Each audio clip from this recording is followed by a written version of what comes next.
ગર્વથી ગુજરાતી। સુધાબેનને વિધવા થયે 3 વર્ષ થઈ ચૂક્યા હતા અને નોકરી કરી સાસરીમાં અડધા ઉપર ઘર ખર્ચ એ કાઢી લેતા હતા। હાલ ઘરમાં 4 સભ્યો રહેતા હતા, જેમાં સુધાનો દિયર ઉમેશ, દેરાણી અમિતા અને એમનો 9 વર્ષનો એકનો એક દીકરો કેતુલ હતો।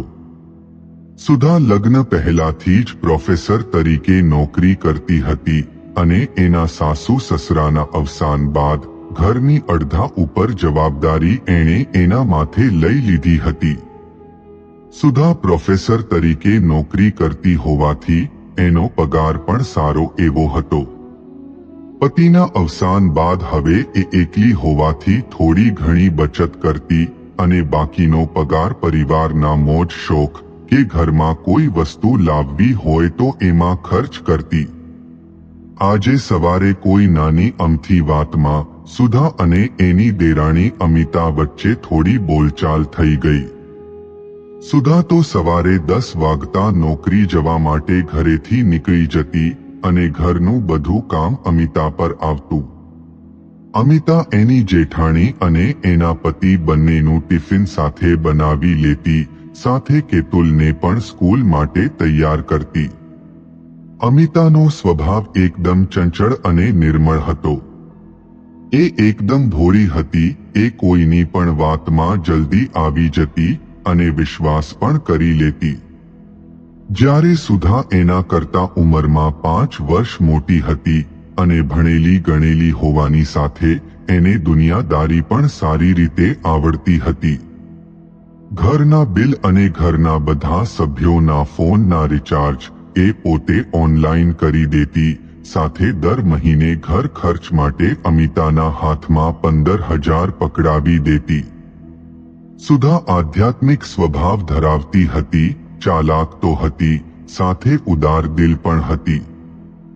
ઘર ખર્ચ આપ્યા બાદ એ અમિતા પાસે ક્યારે એનો હિસાબ નહોતી માંગતી અને મહિનાના અંત પહેલા જો ઘર ખર્ચમાં ખૂટે તો પણ એ પૈસા આપવામાં ક્યારેય ના ન પાડતી। સુધાને નોકરી માટે મોડું થઈ રહ્યું હતું, પણ આજે એણે ગાજરનો હલવો બનાવ્યો અને એક નાના ડબ્બામાં ભરી ફ્રીજમાં મૂકી દીધો, સાથે એના પર એક ચિઠ્ઠી પણ મૂકી દીધી। અમિતાનો પતિ ઉમેશ અને સુધા બંને નોકરી ચાલ્યા ગયા, સાથે કેતુલ પણ સ્કૂલે ચાલ્યો ગયો। ત્યારબાદ અમિતા રસોડાની સફાઈ કરવા લાગી અને આખા ઘરનું બધું કામ પૂરું કરી એના રૂમમાં ગઈ। સવારે સુધા સાથે બોલચાલ થઈ, એના કારણે એનું દિમાગ ગરમ હતું। એના રૂમમાં પ્રવેશ કરતા એકલી રૂમમાં સાફ સફાઈ કરતી જાય અને બોલતી જાય, હું તો જાણે આખા ઘરની નોકરાણી છું એવું લાગે છે। સુધા મેડમ સવારે તૈયાર થઈને નોકરી ચાલ્યા જાય, પણ ક્યારેય ઘરના કામમાં મદદ ના કરે। ઘર ખર્ચ આપે છે એનો મતલબ એ થોડી કે હું જ બધું ઘરનું કામ કરું। આખો દિવસ કોઈ પણ આવે તો મારે કામ મૂકી દરવાજો ખોલવા જવાનું, કોઈ મહેમાન આવે તો એમના માટે ચા નાસ્તાની વ્યવસ્થા કરી, સેવા કરવાની, બધું મારે એકલીને જ લખી આપ્યું છે। પોતાના રૂમમાં એકલી જાણે એના ખુદના સાથે વાતો કરતી હોય એમ બોલતી બેડની ચાદર બદલવા લાગી। વાતમાં એણે ઓશિકાના કવર પણ ક્યારે બદલી નાખ્યા એનો એને ખ્યાલ પણ ન રહ્યો। કામ પૂરું થતાં એણે ટીવી ચાલુ કર્યું અને ટીવીમાં આધ્યાત્મિક પ્રોગ્રામ ચાલી રહ્યો હતો, જેમાં કોઈ પ્રવચન ચાલી રહ્યું હતું। એ જોતા જ અમિતાને ગુસ્સો આવ્યો અને બોલી, ટીવીમાં પણ મારા જેઠાણીના શબ્દોની જેમ પ્રવચન ચાલી રહ્યું છે। જેઠાણીજી પણ એમની મીઠી મધુરી વાતોમાં આ રીતે ઉતારી લે છે, એમના એક શબ્દો આપણને મધ મીઠા લાગે। એણે ફટાક કરીને ટીવીનું રિમોટ લીધું અને ટીવી બંધ કરી દીધું। થોડી વાર આરામ કરવા ગઈ કે કેતુલ સ્કૂલેથી ઘરે આવી ગયો। ઘરના કામમાં અમિતા ભૂલી ગઈ કે આજે શનિવાર છે કેતુલ સ્કૂલેથી વહેલો ઘરે આવશે. શિયાળાનો માહોલ હતો અને ગુલાબી ઠંડીના કારણે વાતાવરણ મનમોહક લાગી રહ્યું હતું. કેતુલ ઘરે આવ્યો કે એના મમ્મીને કહેવા લાગ્યો, મમ્મી, મારા માટે મિલ્કશેક બનાવી દે, મને ભૂખ લાગી છે. અમિતાએ કહ્યું, હું તને સેન્ડવિચ બનાવી આપું, પણ કેતુલ બોલ્યો, ના, મને તો મિલ્કશેક જ જોઈએ. અમિતા આરામ કરવાનો મૂકી રસોડામાં ગઈ અને કેતુલ માટે મિલ્કશેક બનાવવા લાગી. મિલ્કશેક બનાવવા માટે જ્યારે એણે દૂધ લેવા ફ્રીજ ખોલ્યું તો એમાં એક સ્ટીલનો નાનો ડબ્બો પડ્યો હતો અને ઉપર એક ચિઠ્ઠી પડી હતી. ડબ્બો ખોલતા જોયું તો એમાં સરસ મજાનો ગાજરનો હલવો હતો. અમિતાનું ધ્યાન ચિઠ્ઠી પર ગયું. એ ચિઠ્ઠી વાંચવા લાગી.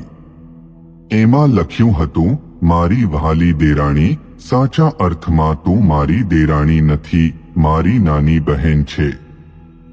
સવારે આપણા વચ્ચે જે બોલચાલ થઈ એના માટે હું દિલગીર છું અને એના માફી સ્વરૂપે તારા માટે તારો ફેવરિટ ગાજરનો હલવો મૂકી જાઉં છું. તને ખબર છે કે હું રસોઈમાં થોડી કાચી છું અને મને આવડતું હતું એ પ્રમાણે મેં બનાવ્યો છે. હું બસ એટલું ઈચ્છું છું કે આ ગાજરના હલવાની જેમ આપણા સંબંધમાં હંમેશા મીઠાશ જળવાઈ રહે અને આવી નાની મોટી બોલચાલથી આપણા સંબંધમાં કોઈ કડવાશ ન આવે. તારા અને તારા પરિવાર સિવાય હવે મારું બીજું કોઈ નથી અને હું જે પણ કરું છું બસ તમારી ખુશી માટે જ કરું છું. સવારે જે થયું એ ભૂલીને તારી આ મોટી બહેનને માફ કરજે. આટલા પ્રેમ ભર્યા શબ્દો વાંચી અમિતાની આંખો ભીની થઈ ગઈ. પરંતુ કેતુલને ખબર ન પડે એમ એણે સાડીના પાલવથી આંખો સાફ કરી લીધી અને મિલ્કશેક બનાવવા લાગી. એના મનમાં સવારથી સુધા માટે જે પણ ગુસ્સો હતો એ બધો એક પળમાં સમાપ્ત થઈ ગયો. એ વિચારવા લાગી કે મારી જેઠાણી આ ઘર માટે કેટલું કરે છે. દર પગારમાં કેતુલ માટે, મારા માટે નવા કપડાં લાવે છે. હું અને મારો આખો પરિવાર રવિવારની રજામાં બહાર ફરવા જઈએ છીએ. ક્યારેક ગાર્ડનમાં તો ક્યારેક મૂવી જોવા જતા હોઈએ છીએ. જ્યારે મારી જેઠાણી રજાના દિવસે આખો દિવસ ઘરે રહીને પસાર કરે છે, વાંચન કરે છે, લેખન કરે છે. એમણે ક્યારે કોઈ ફરિયાદ નથી કરી. મારા સ્વાર્થમાં હું એ પણ ભૂલી ગઈ કે એમની પોતાની પણ ઈચ્છાઓ હોય, ખુશી હોય. પરંતુ એમણે ક્યારે કશું નથી માંગ્યું, ના એમની ખુશી જોઈ. જેઠજીના અવસાન બાદ એમણે ઘરના વડીલની જેમ આખું ઘર સંભાળી લીધું. ચિઠ્ઠી વાંચ્યા બાદ હવે એ ઘણી ખુશ હતી અને કેતુલને કહેવા લાગી, ચાલ બેટા, તું ફટાફટ મિલ્કશેક પી લે. આપણે બંને આજે બજાર જઈએ અને તારી મોટી મમ્મી માટે એમના ફેવરિટ પનીર પરાઠા બનાવીએ. કેતુલ તો ખુશ થઈ ગયો, કારણ કે પનીર પરાઠા તો એને પણ ખૂબ ભાવતા હતા. શિયાળાના કારણે સાંજે ઠંડુ વાતાવરણ હતું તો કેતુલને સ્વેટર પહેરાવી, પોતે પણ સ્વેટર પહેરી લીધું અને માં દીકરો બંને ખુશી ખુશી બજાર જવા નીકળ્યા. અમિતા ખુશ મિજાજ હતી અને મનમાં ગુંજન કરી રહી હતી. માર્કેટ પહોંચતા અમિતાએ થોડા લીલા શાકભાજી ખરીદ્યા. ત્યારબાદ એક લારીમાં લાલચોળ બોર જોતા એને ખરીદવાની ઈચ્છા થઈ. બોરના ભાવ પૂછતા બોર વેચતા બેને કહ્યું કે 100 ગ્રામના 40 રૂપિયા થશે. અમિતાને બોર મોંઘા લાગ્યા અને એણે બોર ખરીદવાનો વિચાર માંડી વાળ્યો. પરંતુ કેતુલની નજર એકીટસે લારી પરના લાલચોળ બોર પર કેન્દ્રિત થઈ ગઈ હતી. બોર વેચતા બેનની નજર કેતુલ પર પડી અને એમણે એને એમના પાસે બોલાવી પેન્ટના ખિસ્સામાં મુઠ્ઠી ભરીને બોર ભરી આપ્યા. કેતુલ તો ખુશ થઈ ગયો. એણે થોડા બોર ખાધા અને બાકીના ખિસ્સામાં બચાવી રાખ્યા. ફળો વેચવા વાળા બેનની ઉદારતા જોઈ અમિતાને ઘણી ખુશી થઈ. અમિતાએ ફળો વાળા બેન પાસેથી જાંબુ ખરીદ્યા અને બોરના પૈસા પણ આપવા લાગી. ફળો વાળા બેને બોરના પૈસા પાછા આપી કહ્યું કે બેન, બાળકો તો ભગવાનનું રૂપ કહેવાય, એમાં મારે કોઈ નફો નથી જોઈતો. એના ચહેરા પરની ખુશી જોઈને જ હું ખુશ છું. અમિતાએ પૈસા પાછા લીધા અને કેતુલ બંને પનીર ખરીદવા ગયા. પનીર ખરીદ્યા બાદ બંને ઘર તરફ પાછા ફર્યા. બધી ખરીદી કરી ઘરે જતા જતા એમને 5 વાગી ગયા. ઘરે જઈને એ પનીર પરાઠા બનાવવાની તૈયારી કરવા લાગી.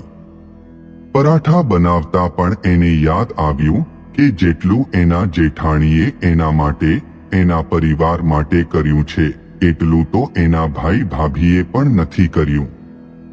ભૂલ મારી છે કે એમને માત્ર જેઠાણી જ માન્યા, જ્યારે એ મને એમની નાની બહેન કરતા પણ વધારે માને છે. આમ વિચારો કરતા કરતા એણે પરાઠા બનાવવાનું શરૂ કર્યું અને લગભગ 7:30 થવા આવ્યા. અમિતાએ કલાકમાં રાતની રસોઈ પણ બનાવી લીધી અને રસોડું સાફ કરી થોડા ગંદા વાસણ સાફ કરી રહી હતી કે દરવાજે ડોરબેલ વાગી.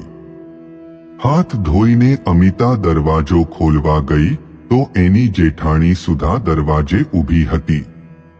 આમ તો સુધાને ઘરે આવતા રાતના 8-9 થઈ જતા, પણ આજે એ વહેલી આવી હતી. એ જાણતી હતી કે અમિતા એનાથી વધારે સમય ગુસ્સે નહીં રહે અને સુધાએ એની પસંદનો હલવો બનાવી એનું મન જીતી લીધું હતું. ઘરમાં પ્રવેશ કરતા એને ખ્યાલ આવી ગયો કે ઘરમાં કંઈક સારું ભોજન બન્યું છે. અમિતાએ એને પાણી આપ્યું અને કહ્યું કે તમે ફટાફટ ફ્રેશ થઈ જાઓ, આપણે બધા ગરમા ગરમ જમી લઈએ. સુધા હાથ પગ ધોવા ગઈ એટલામાં અમિતાનો પતિ ઉમેશ પણ ઘરે આવી ગયો. સુધા ફ્રેશ થઈને આવી ત્યાં ઉમેશ નોકરીથી આવી સીધો ટીવી ચાલુ કરી મેચ જોવા બેસી ગયો. અમિતાએ એના હાથમાંથી રિમોટ લઈને ટીવી બંધ કરી દીધું અને એમને ફ્રેશ થવા માટે કહ્યું. ઉમેશ ફ્રેશ થવા ગયો ત્યાં સુધી અમિતાએ ડાઇનિંગ ટેબલ પર ભોજન લાવી મૂકી દીધું. આજે એણે બધાની પસંદ ધ્યાનમાં રાખીને જમવાનું બનાવ્યું હતું. ઉમેશ ફ્રેશ થઈને આવ્યો અને બધાએ સાથે મળીને ભોજન કર્યું. સુધાના ફેવરેટ પનીર પરાઠા આજે વધારે સ્વાદિષ્ટ બન્યા હતા, કારણ કે અમિતાએ વધારે પ્રેમથી બનાવ્યા હતા. જમ્યા બાદ અમિતાએ સુધા બેને બનાવેલો હલવો પણ આપ્યો અને બધાએ એના વખાણ કર્યા.